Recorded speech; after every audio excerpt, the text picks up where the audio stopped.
face difficulties in our own lives. Yeah, and this story actually comes from Zimbabwe. It's a great story about faith. It's an inspirational story. It's called Python by Charlotte Blake Alston. Thank you. Just a little preface to the story I'm about to tell, which comes from the Shona people of Zimbabwe. In many parts of the world, and that is one, you find the most poisonous snakes on the planet. So people have to learn the ways, the habits of these snakes to keep themselves out of trouble. Some of the warriors and fighters against apartheid would say that the warriors would learn the ways of the black mamba. And you don't even know a black mamba is anywhere near you until it is looking you in the eyes, and it is too late. So one of those is the python. And the python actually is used, parts of it, for medicinal purposes, for making medicines. So you find snakes in a lot of the lore from that part of the world. There was once a young man by the name of Babacar who lived in a village at the foot of a high mountain. And he would often play at the foot of that mountain with his friends. One day he was playing alone when he heard an alarming cry. He followed the sound. It led him through a grove of trees into a clearing. On the other side of the clearing was a bush. On the bush was a hunter's net, and caught in the net was a small but struggling python. The python caught Babacar's eye and spoke, "Please release me from this net. I have medicine that can help you if you are sick or if you are ill." Babacar thought, python and men did not always dwell well together. But he had an empathy for all living things. He broke a branch from a tree, sharpened the end on a rock, and began to cut the net and set the python free. And once again, the python thanked Babacar and repeated what he said, "If you are in need, if you are sick, sing my song, Nyangara Chena, Nyangara, come out and I will come." And he taught Babacar the song of the python, and the two parted ways. Well, time passed, and Babacar grew into manhood. And a day came when the chief of that village lay sick unto death. He gathered together the men of the council and said, "My time on earth is coming to an end. It is time to choose my successor." And the men of the council gathered together, and when they emerged, they had made their decision. It was Babacar whom they had chosen. They watched him as he grew from being a child to be a man. They noted his courage, his integrity, his wisdom, his empathy for all living things. Well, the night before Babacar was to become chief, he took a walk at the foot of that mountain where he had played as a child, absorbed in thought, thinking of the life that had been part of his past and the life that was now to be his future.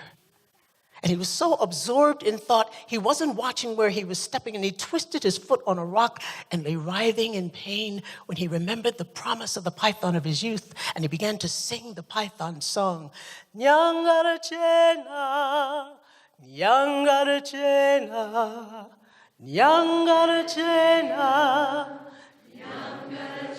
And sure enough, over the top of the mountain came Nyangara, longer, thicker, and stronger than he had been in Babacar's youth, coiled his body around Babacar's foot, moved his tongue back and forth from his heel to his toe. And the pain began to subside. And he stood and put weight on it. And the two spoke again and parted ways. Well, Babacar did become chief, and it is said that he ruled with a wiseness and a fairness that had not been seen in many a year. But a day came, well before he was in his elder years, when he lay sick. He called together the men of the council and said, "You must go to the mountain of Nyangara. He has medicine that can help me.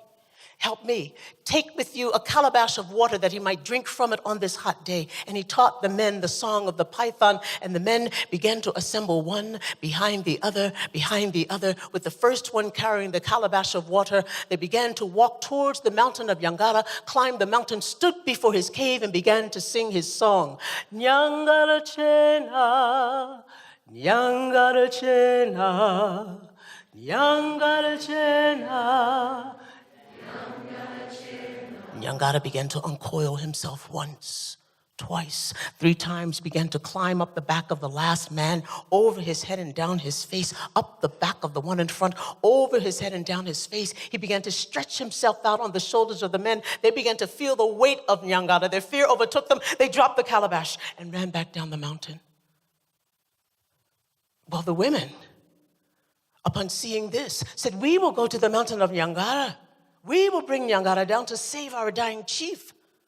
So the women began to assemble one behind the other, with the first one carrying that calabash of water, began to walk towards the mountain of Nyangara, climbed the mountain, stood before his cave, and began to sing his song. Nyangara chena, Nyangara chena, Nyangara chena. Nyangara began to uncoil himself once, twice, 3 times, began to climb up the back of the last woman, over her head and down her face, up the back of the one in front, over her head and down her face, and again began to stretch himself out on the shoulders of the women. They began to feel the weight of Nyangara. Their fear overtook them. They dropped that calabash and ran back down the mountain. Well, the villagers entered the hut of Babacar and stood as he lay on his pallet and watched as the color began to leave his face. And the children who had sat at his feet, listening to him tell the stories of his life, listening to him tell the stories that helped them to live theirs, said, "We will go to the mountain of Nyangara. We will bring Nyangara down to save our dying chief, but we will sing to give ourselves courage and to let Nyangara know why it is we come." So the children began to assemble one behind the other, with the first one carrying the calabash of water. And there, right outside the hut of Babacar, the children began to sing their song. Nyangara chena, Nyangara chena, Nawe Nyangara weta sukuo Nyangara, Nawe Nyangara we mambu wedu ofa Nyangara. They climbed the mountain of Nyangara, stood before his cave, and sang their song again. Nyanga, na we Nyangara we tazukuo Nyangara, na we Nyangara we mambu wedu ofa Nyangara, Nyangara chena. Nyangara began to uncoil himself once, twice, 3 times, began to climb up the back of the last child, over her head and down her face, up the back of the one in front, over his head and down his face. And he began to stretch himself out on the shoulders of the children. They too began to feel the weight of Nyangara. They sang their song stronger. Nyang, na we Nyangara we tazukuo Nyangara, na we Nyangara we mambu wedu ofa Nyangara, Nyangara chena. Down the mountain, the children came carrying Nyangara on their shoulders, singing their song. Nyang, na we Nyangara we tazukuo Nyangara, na we Nyangara we mambu wedu ofa Nyangara, Nyangara chena. Nyangara slid off the shoulders of the children, slithered inside of Babacar's hut, coiled his body around Babacar's body, moved his tongue back and forth from his head to his toe. And the color began to return to his face. And he sat up on his pallet and stood on wobbly legs and stepped outside into the sunlight. And there before him was every child in the village. And one by one, he held each to him in a tight embrace. But then he told them, Nyangara cannot remain here among the land of men. You must see him safely back to his cave. So once again, the children began to assemble one behind the other, with the first one carrying that calabash of water. And they began to sing their song.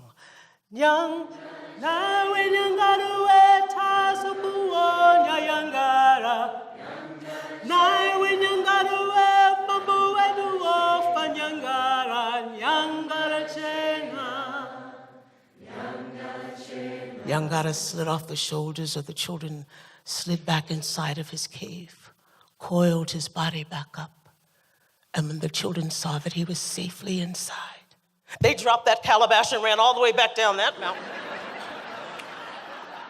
But from that day to this, the children of that village hold a place of high honor because so long ago, children came together with love and with courage to save their dying chief. Thank you.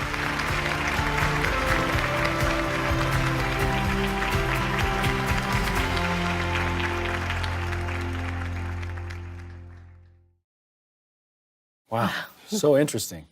I love the communal aspect of that story and how she's able to take us to that village in Zimbabwe. I know. That was amazing for me as well. Suddenly, a half of a world away, I was in the middle of Africa, and I could hear that rhythm and in the music and the feel that the village had for their chief. It was remarkable. Well, that's an interesting thing about storytelling, because stories like this one, they help us survive. But when we share them and give them life, they help us thrive. I have a very personal story that I would love to tell you and share.